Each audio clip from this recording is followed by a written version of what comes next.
High বন্ধুরা, কেমন আছো সবাই? আশা করি সবাই ভালো আছো।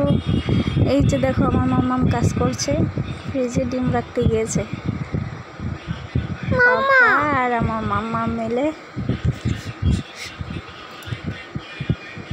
তারপরে দেখো, ডিম রান্না করবো রাত্রের জন্য।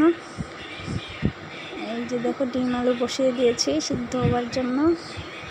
আর এদিকে সব রেডি করে নিয়েছি, মশলা বেটে। ডিম আলু সিদ্ধ হয়ে গিয়েছে, ডিম আলু নামিয়ে ভেজে নিচ্ছি।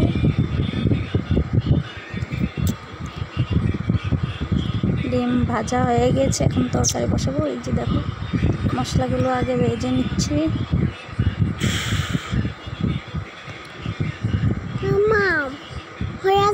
হলদি দিতে তো ভুলেই গিয়েছিলাম, তো দিয়ে নিলাম এবার।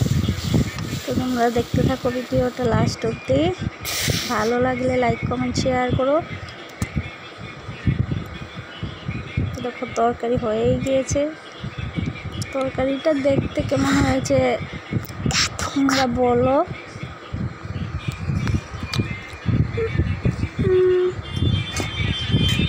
তরকারিটা নামিয়ে নেব, এখন আমরা খেতে বসে পড়েছি। দেখো, তরকারিটা খেতে দারুণ হয়েছিল। তো ভিডিওটা এখানে শেষ করছি। Bye bye, thanks for watching.